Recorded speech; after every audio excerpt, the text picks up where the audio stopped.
Discontented Ghost, Chapter 13. When I re-entered the tapestry chamber, Lady Eleanor sat forward in her chair and eyed me eagerly. Success? Of course. Good. Cecil came back early and nearly surprised me, but not before I had gained the information we needed. He didn't see you? Certainly not. It was a tight corner, but nothing I couldn't handle. Well, what did you find out? You wouldn't believe it. The document was a copy of that moldy old marriage contract form the Dukes of Cheshire use. The one that's such a tradition with them.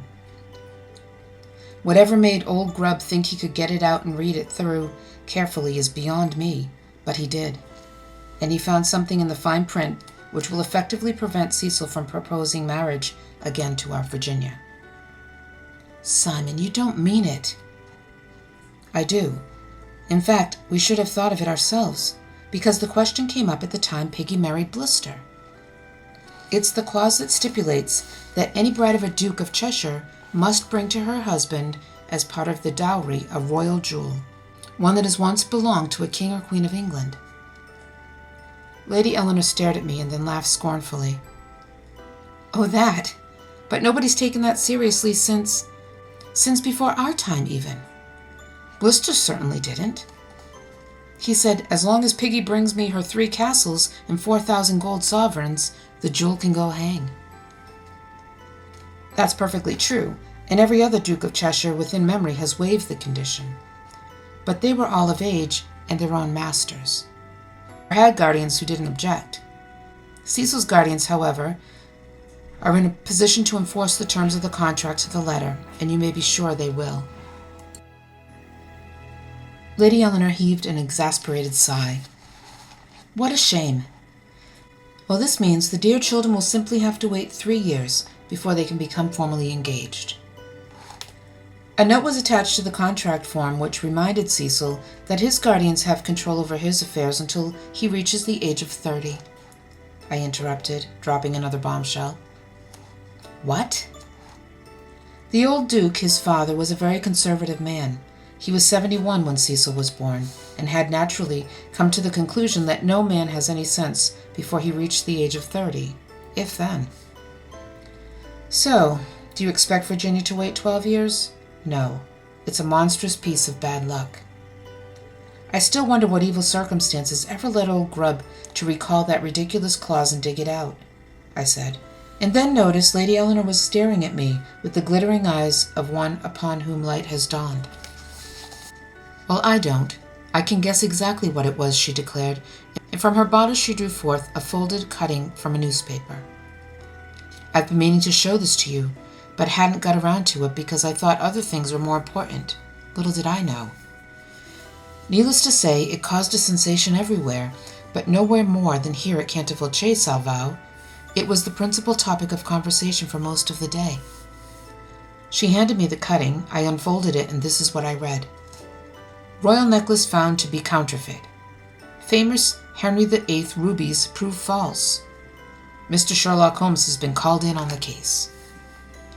In the course of a routine examination of the royal collection in the Tower of London, the renowned gemologist Sir Lansing Carruthers has discovered that the famous Henry VIII rubies, a ruby necklace in old Venetian setting, is a counterfeit.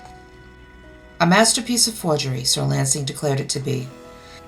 Originally the property of Sir Alfred de Canterville, the first lord of the illustrious line, it might have remained so had he not worn it as a hatband on the coronation in 1509 of King Henry VIII, who happened to notice it and admire it. Shortly thereafter, word was conveyed to Sir Alfred at Canterville Chase that His Majesty was disposed to honor him by graciously accepting the ruby necklace as a token of Sir Alfred's loyalty and esteem. After a delay of a month or so, Sir Alfred ran out of excuses and turned the necklace over to the king's agents. After gracing the necks of several of Henry VIII's queens, including Anne Boleyn, the necklace eventually became a part of the royal collection of crown jewels at the Tower of London. Now, however, it appears that the necklace is a counterfeit and the rubies false. Authorities are at a loss to explain this sensational discrepancy, and Scotland Yard is being aided in its investigation by the celebrated detective Mr. Sherlock Holmes. By the time I had concluded my perusal of this extraordinary report, I was smiling grimly. The thick-witted fools! Inspector Lestrade must be handling the case for the Yard. You may be sure that Mr. Holmes will quickly set them right. He will see the true answer to this sensational discrepancy, just as I do. Wishing to make a show, Sir Alfred decorated his hat with false jewels, counting on the fact that no one was likely to observe them too closely on an occasion when everybody present would be ablaze with new jewels. It was his bad luck that they happened to catch the king's eye. Then, when King Henry graciously offered to take them off his hands, he found himself in a tight corner. If they were discovered to be fake after he had given them to the king, that would be fatal. On the other hand, if he said they were fake and he handed them over, that would be worse than fatal. King Henry had a suspicious mind. He would never believe such a story. He would have been sure Sir Alfred was trying to hold back the real rubies. Some unpleasant interrogation on the rack would have resulted. So Sir Alfred's only chance was to hand them over and hope for the best, and he took it, the old rascal. To think of it, good Sir Alfred pawned off a fake on bluff King Harry and got away with it. Now that took some nerve, I said proudly, finding in this deed of daring do new cause for veneration of my noble great-grandfather and founder of the line. Indeed it did, agreed Lady Eleanor. You're lucky your illustrious line wasn't cut off early, right at the neck. But there you are. I'm sure it was the newspaper story that made Lord Grubb remember there was something about the royal jewels in the marriage contract form, and started him off to look for it. I'm sure you're right, my dear. Of all the bad timing. Why couldn't Sir Lansing Carruthers let well enough alone? Where do we go from here? Where can an American girl get hold of a royal jewel these days, no matter how rich her father may be? There simply aren't any available. Wait a minute. How about Lady Poynton Fentress? She has an emerald ring that once belonged to George II. She also has 6 marriageable daughters and has her eye on Cecil for one of them. Any one. I'll wager old Grubb has already made her privy to this discovery. They're related, you know, so you may be sure she's going to hang on to that emerald. She's not about to sell it to some upstart American minister so that his daughter can cop the prize. Why, that ring is her ace in the hole now. A pox on her. Those daughters of her are frumps, too. Could we steal it? Oh, Simon, now you're just talking nonsense. You'd have Virginia winding up in a gaol instead of church. You're right, I'm maundering. But it does seem unfair. So that is Cecil's sad secret. No wonder he's been acting so strangely toward Virginia. He feels he has to. Of course. I'm sure he'll end his visit here as soon as he decently can. No doubt. What rotten luck, that cursed newspaper story. For a while we brooded gloomily, but then somewhat wryly, Lady Eleanor chuckled. Do you know who's the most excited of the family about that story? Who? The twins. They both read it about a dozen times, and Johnny has spent most of the day pawing through dime novels, because he's convinced it reminds him of something he read in one of them. Dime novels? What are those? Penny dreadfuls. Only the Americans call theirs dime novels. The twins have an enormous collection of them, all with the most lurid titles. Johnny's being very mysterious and won't tell Ronnie what he's looking for, so of course Ronnie is reading them all again too. Well, that's good. It keeps them quiet. Poor little tykes, they're having a bad time though. They're worried about their sister. They can't understand why she's suddenly moping around. They came to me with a lot of questions.